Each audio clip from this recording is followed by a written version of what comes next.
4 महिन्यांपासून बंद असलेली बायोमेट्रिक पद्धत पुन्हा सुरू केली आहे।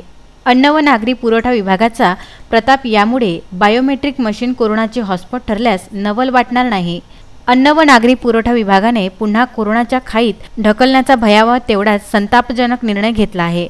कोरोनामुळे राज्यात मृतांची संख्या मोठ्या प्रमाणात वाढत आहे, तर कोरोनाबाधितांची संख्याही राज्यात झपाट्याने पोहोचली आहे।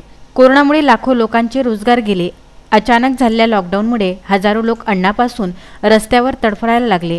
चप्पल फाटून पायाला भेगा पडेपर्यंत लोकांना त्रास झाला। काहींना 400 ते 500 किलोमीटरपर्यंत पायी चालून घर जवळ केले। गावात गेल्यानंतर त्यांना आधार मिळाला तो गावातील सरकारी स्वस्त धान्य दुकानातील धान्याचा।